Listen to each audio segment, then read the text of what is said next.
What's up, guys? Wyatt Hertz here with a little more Homefront action from the OnLive game service. Now, this time we're playing Team Deathmatch. It's Battle Commander. It's on Borderlands.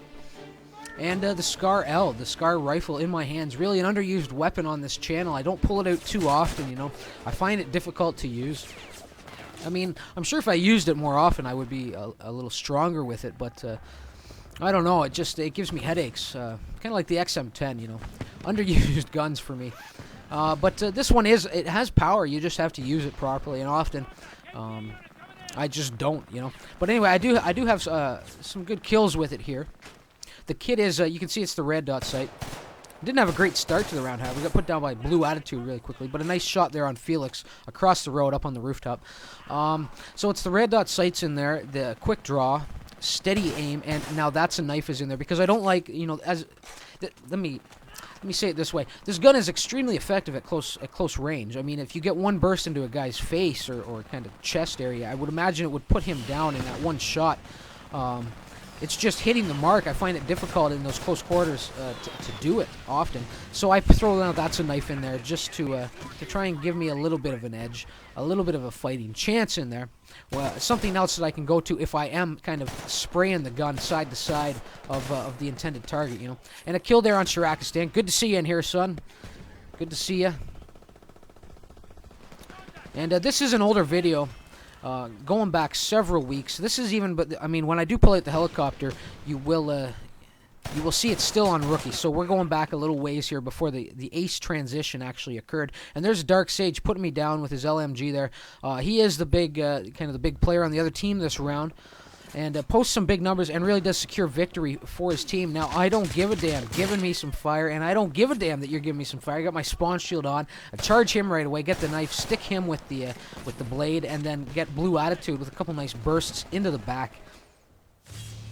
And this is a loss. You know, if you look, we're starting to fall behind here, 17 to 25.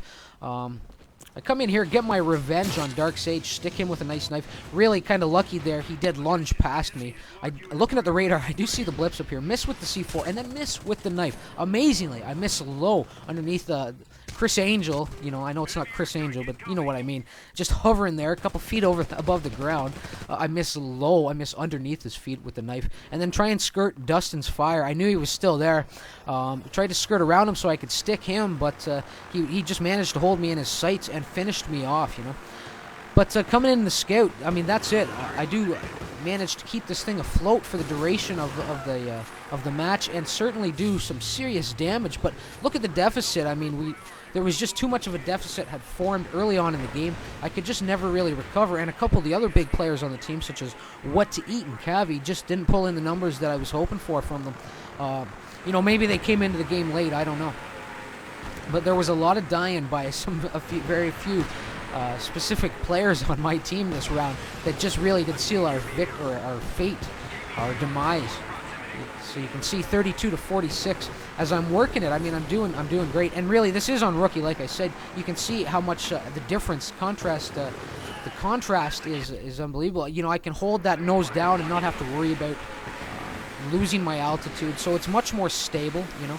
And I really should. I've been thinking about trying to switch over to veteran as well. That might actually be a more comfortable set of settings, you know, to actually fly on. It might be a little bit more forgiving when your nose does tilt forward. So I will have to check that out, put it up on the video, or put a few videos of it up on the channel, and give my thoughts about that as well, because that might be more ideal. So right here you can see Rex. I'm spotting him. I'm calling for backup. You know, I don't like seeing an LAV kind of hidden in a tree like that, you know.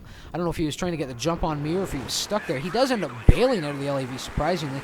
Maybe he was on the second cannon, but I wasn't getting the lock for the target lock, or the beat for the target lock. So I don't know. Anyway, I chase him out of the LAV, make quick work of him, and there's Emily running her ledge, you know, trying to get to the corner there, obviously, so she could go prone. She does love those kind of out-of-the-way locations. And here she does come in the enemy Apache, trying to get a target lock on me. My flares are recharging, and they just recharge in time. I pop them right at the last second as the missiles are coming in, and then run away for a little cover, let my flares recharge. I'm chased way out of the battlefield, and have to take some cover in behind this building. I do start coming back in. You can see Emily, she's now distracted. She's putting some fire up at somebody who was obviously putting some fire her way as well. looking to do a little damage on the ground.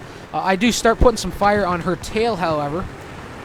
And the thing about Emily is when she does come in a chopper, it's usually not to actually do any damage with the chopper. She's often just trying to get to one of her many, locations that are up high, that are unattainable on foot, And often, it just so happens when I'm in a match with her, she'll come in her chopper, and I'll follow right in, coming right in behind her.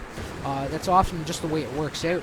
And too often, she ignores me. She just tries to get to her location. And Emily, if you're watching this, you really have to try and fend me off before you abandon your chopper to your kind of the location you're trying to get to, because once you're up there, all that work, that 1500 VP, the chopper scrapped, and all the effort you put on getting there is really gone to waste, because if I'm in the air, you're pretty easy pickings up there once you're out of the helicopter. So I would recommend, my piece of advice to you there is to try and put me down before you bail on your chopper.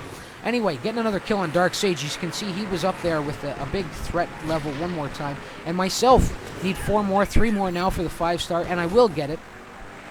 And look at the numbers. I mean, still 73 to 89. Despite the great work in the scout, we just couldn't recover. Even Cavi, he did come in late in this LAV. He's looking to tear things up, and what to eat as well in his tank over there, coming down the main road. So there was the effort by the three big players on our team to kind of chase down a victory here, a comeback victory in the end, but it was just really too little too late. 8,000 to 9,700. We do go on a nice little tear here right down the final stretch, pushing right up to 8,800, I believe, is where we end up finishing.